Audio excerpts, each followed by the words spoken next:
Hi! Good morning po sa lahat. Andito na naman po tayo sa isa na namang webinar, Ipon Webinar. Okay, so alam niyo po, hindi po tayo pabata, di ba po? So kailangan po tayong lahat nag-i-invest, di ba? Gawin nating time is our ally sa pag-i-invest, pag-grow ng ating pera.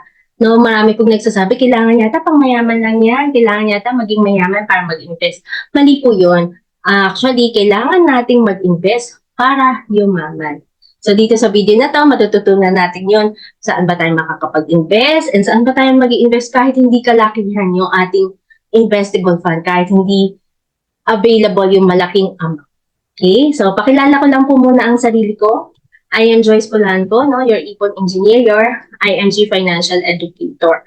So dati po, I have a BS Chemical Engineering degree. Ngayon po, sa tulong po ng mga benepisyo at platform ni IMG, nakakapag-stay home mom na po ako, full-time mom na po, life license underwriter, and certified associate financial planner. So marami po talagang naitulong sa akin sa IMG. That is why I am very passionate about this. Gusto ko din ma-share po sa inyong lahat.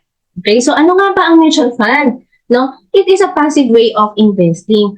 Kumbaga hindi tayo yung tutok na tutok dito, lahat ng oras natin, i-google natin dito, no? Hindi po sa gano'n. Okay? So mutual fund is a pool of money from the public that will be invested in securities with an expectation of profit. Example po niyan, so tayo po, no, ang tawag po sa atin, pag mag-invest po tayo, investor po tayo. So sabi ko po, hindi po kailangan malaking amount. So pool of money po yan, kaya pa 1,000, no? Sa IMG nga po, pwede po 20 pesos lang, no?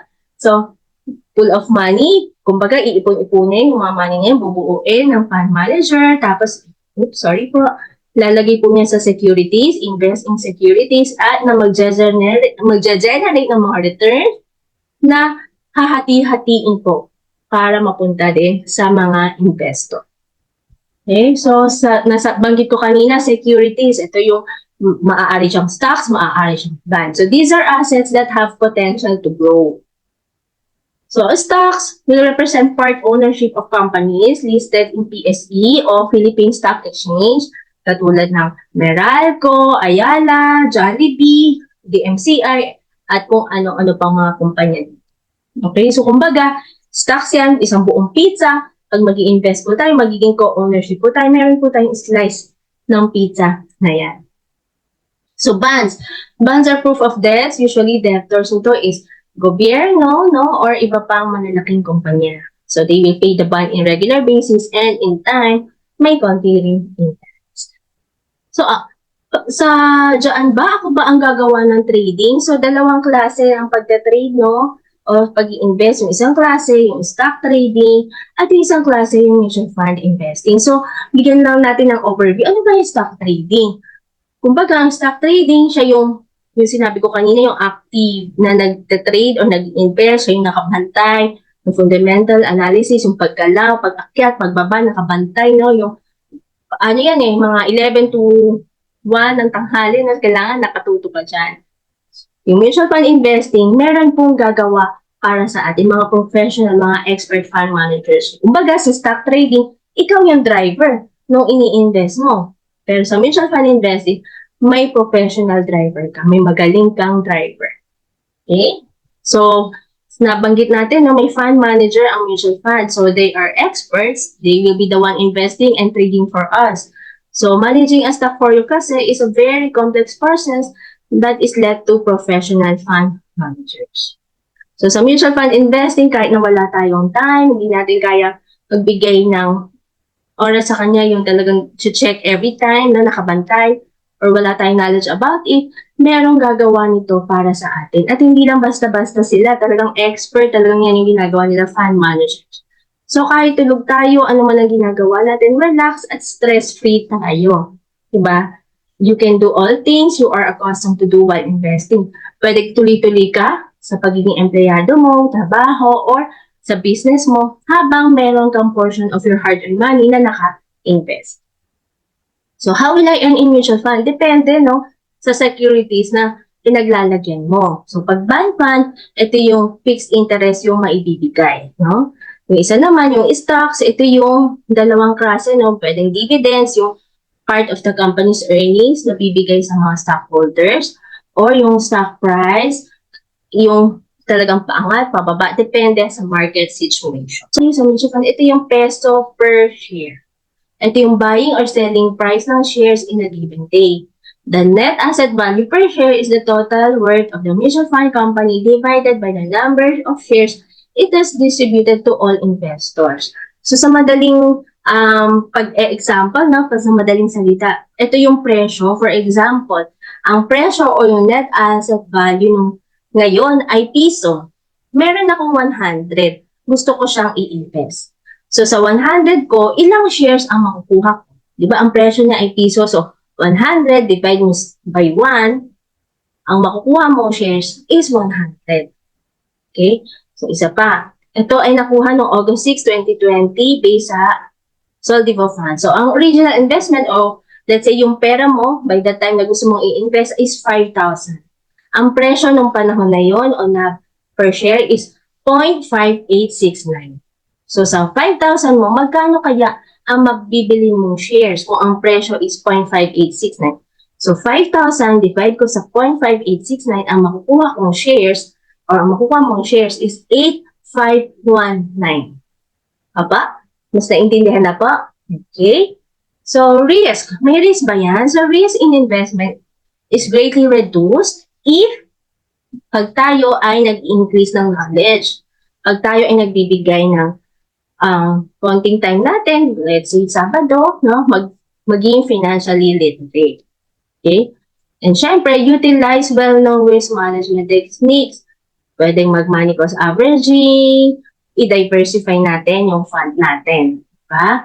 Yung sinasabi na don't put all your eggs in one basket kasi kung may isang bulok na itlog dyan, halo-halo magiging bulok na. Diba? So, diversification, gamit na gamit siya sa pag-i-invest. Huwag mo sa isa lang ilalagay. Dapat ihati-hati mo siya. Ikalat mo siya. Kumbaga. So, syempre, dapat long-term perspective din. Dapat start mo siya early. Start now. No? Kasi in investment, the early bird gets a better chance. Diba? Lagi, magsimula na ng maaga para kahit maliit lang na amount ang kaya mo is makapag-invest ka na. Ano pa? Hindi kalakihang amount. Kumbaga, wala kang hinahanap. So, start early, start. So, may risk ba yan? Ano bang mga risk, no? Dapat alam mo kung ano ang bagay sa'yo ng mutual fund. No? Know what type of mutual fund fits your risk appetite para mas mamamanage mo. Tignan natin, ha? Para mas maintindihan natin. So, yung isang klase ng mutual fund, ito yung tinatawag na bond fund. Ang composition nito ay nilalagay sa fixed income instrument, no? Objective dito, stability, ibig sabihin stable siya, at may reasonable growth. So, ang recommended length of stay dito is 1 to 2 years. Sorry sa mga typo. So, ang risk profile dito ay low. So, recommended to sa mga low risk taker, example siguro senior years na, no? Para merong money lying around, pero baka kailanganin nila soon. Kaya, ang recommended length of stay is 1 to 2 years. Yung isang klase naman ay stock fund. Ang composition nito is nakalagay talaga sa mga equity funds, sa mga stocks. Ang objective nito is long-term capital growth. Recommended length of stay dito is more than 5 years. Pwede yung may bata ka pang anak, no? Gusto mo siya iipunin na yung pang-college na para hindi mo na siya iisipin by that time. So, pwede yun ang ilagay dito. So, ang risk profile dito is aggressive. Recommended, syempre ito sa mga aggressive risk taker, yung mga willing to invest long-term pang matagal. Yung isang klase naman ay balance fund. Ang composition nito ay stocks and fixed income. So, sa salitang balance, no, hati siya. So, ang objective nito is medium to long-term goal. Recommended length of stay dito is 3 to 5 years. Risk profile, moderate. Recommended to sa mga willing naman mag-take ng risk pero hindi lahat 100% nakalagay sa stock market. Yeah. Okay? So, can we trust mutual fund? Aba, oo, syempre naman. Kasi mutual fund, highly regulated siya ng Philippine government through the Securities and Exchange Commission. So, every year, no, nagko-comply sila sa mga laws, rules, and regulations, nagsasabit ng mga reports, documents, kasi kung hindi, pwede silang ma-penalize o ma-revoke yung lisensya o ma-suspend yung kanilang operation. So, bago tayo mag-i-invest, may 3 tips tayo. So, invest with goals. Kailangan may goals tayo na by year 2029, mga ganyan. Kailangan may sarili na akong sasakyan, sariling bahay, kung OFW, makauwi na for good, no? Invest with goals. Kasi mas masarap gawin ng pag-i-invest na kahit nagsasakripisyo, naglalagay ka dyan talagang sacrifice mo kahit gusto mo mag-bakasyon saglit. Hindi, pang-invest ko to, no? So, mas masarap gawin ng pag-i-invest na kahit nagsasakripisyo, ay alam mo may patutungo. So, syempre, dapat time, again, gawin natin alay, kakampi natin ang time, mag-start na tayo. Start now. The earlier you start, you have more time to grow your money and you don't need to put big amount to catch up. So, nabibigyan mo ng time o ng oras para mag-grow yung pera. So, syempre, mag-decide, decision na talaga mag-i-invest ako, patuloy-tuloy, consistent, and yung discipline. Na kahit may sale dyan sa labas, i-invest ko to. Kahit na malaki na yung kanyang shares, hindi ko siya hugutin kasi hindi ko pa naaabot yung goal ko. Di ba, Pangulo? Kasi ayaw natin yung parang kakalagay lang natin kukuhain dahil malaki yung share. Mahirap yun. Parang hindi na yung mutual fund investing, parang pagsusugal na yun. Opo? Okay. So, how can IMG help you? Alam niyo po ba na kung gusto natin mag-invest sa mutual fund, maging IMG members tayo. Alam niyo po ba, dati po, no, rich had access to only the rich had access to investment. Diba yung sinasabi niya, ang mayaman lang yan, no? So, si IMG, made available niya para sa mga Pilipino. Today, investing is no longer a rich man's game. Salamat sa IMG. So, maraming benefits si mutual fund, no? Benefits of investing in mutual fund, affordable ito, no? Hindi mo kailangan malaking amount katulad ng pag-direct stock ka, no? Kasi sa mutual fund, di ba, pool of money siya. So, kino-collect from the investors. And then, diversified to, kumbaga, kalat-kalat lahat ng mga big companies sa PSE na lalagyan ni fund managers. No? Tax exempt, hindi na natataksan. No? Hindi katulad sa ibang investment vehicle or example sa bangko, di ba, medyo maliit na ang kanyang interest per annum, tapos may withholding tax pa. So, talong-talo yung pera natin na nilalagay dyan. Okay? And syempre, may professional fund managers and convenient and safe, regulated ito. Yan. So, bakit kailangan kung mag-i-invest ako sa mutual fund? Ano bang kagandahan? Ano bang advantage? Bakit kailangan mag-IMG member? Kasi, zero fee. May significance yun. Mamaya itatakal natin. And syempre, you bypass the middleman. Ikaw na ang may access. So, tingnan natin ha. Palakihin natin. So, IMG, access na sa major providers o sa case na to, sa mutual fund, no? Ito pa, direct access ka sa investment. So, sa Rumber Financials, tapos iba't ibang mutual fund companies. So, IMG does not sell mutual fund. All mutual funds are sold by Rumber Financials. So, may access ka kay Rumber Financials. So, ano yung sinasabi natin zero fee o significance of zero? Alam niyo po, pagka sa labas po tayo nag-i-invest, lagi yan, no? May entry fee na kinakaltas, 3 to 4%. So, ito po yung example, no?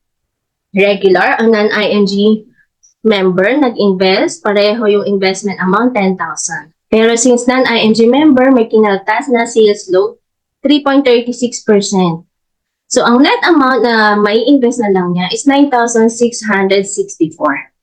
So, kumbaga, nabawasan ng 336 pesos. Sa example na ito, ang gagamitin nating NAV is yung NAV noong July 27, 2023, which is 0.6933. No? So, 6.933. So, 9,664, divide natin sa NAV yung araw na yun para malaman natin ilan yung shares na mabibili. 13,939. Compared, pag IMG member, no? 10,000 mo, walang sales load. So, buong-buo, mai-invest. So, 10,000, divide mo ng NAV nung time na yun, 0.6933. Ang shares na nabili is 1442. So, may difference na 485 shares. Sayang din, di ba? Lalo na kung ikaw ay talagang disiplinado ka na mag-invest. Di ba? Pag, every month ka maglagay ng 10,000 ng 10,000. So, ang laki na ng nakakalta sa'yo. Pagka kinompute. Diba? So, yun. So, very important yung significant na zero load benefit ni IMG.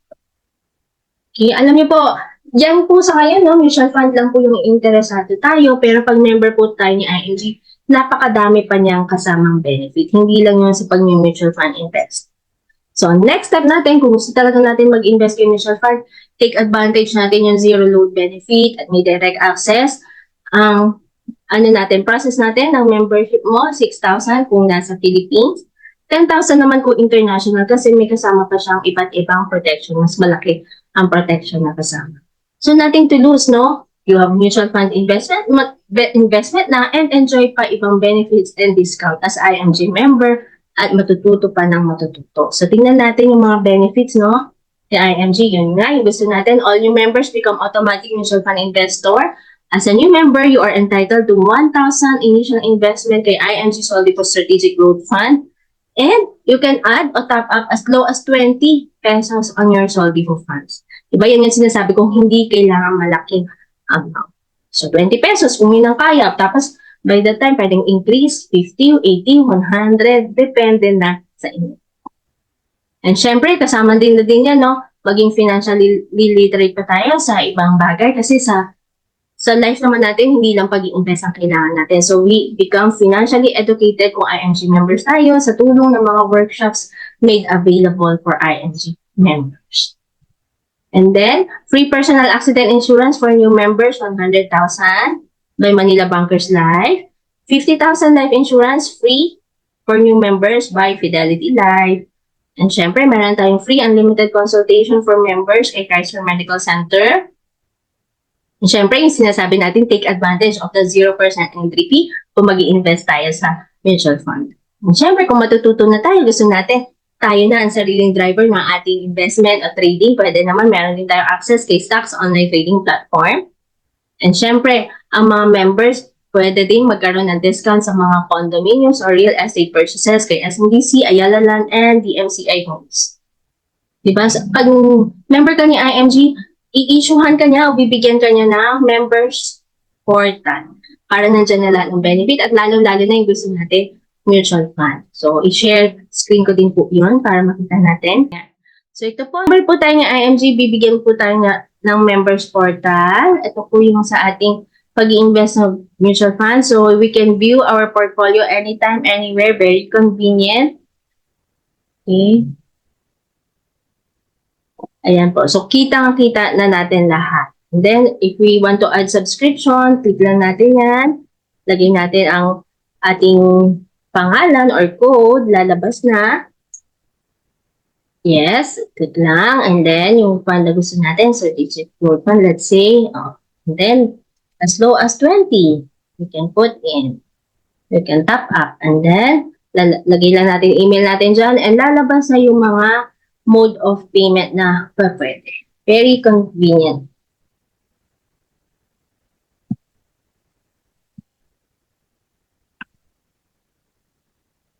Yan. So, tayo, no, sa pag-i-invest, tuloy-tuloy lang, no? Start early, make time our ally, tuloy-tuloy lang hanggat maabot natin yung mga goals na gusto natin. Makapag-for good kung tayo ay OFW, makasama na ang pamilya, mabili na ang ating mga gusto, sariling bahay, sariling sasakyan, pampaaral sa ating kids for college. So, yan yung mga dreams natin. No? So, IMG really can help us, especially with the zero load and may direct access tayo dito sa pag-i-invest. Ating members portal, kaya naman talagang I encourage you na mag-join na and be part of the IMG community. No? Lahat tayo mag-ipon, mag-invest.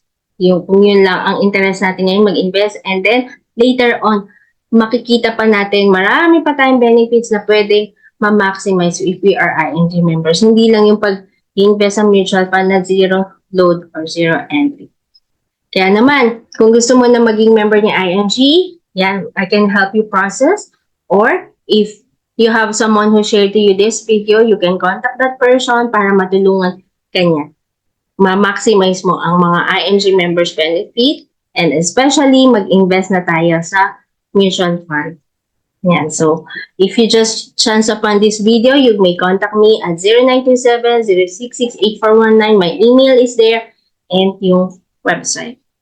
Thank you. If this video is a help to you, please do share. See you in IMG. Again, this is Joyce Polanco, your IMG Financial Educator, your Ipon Engineer.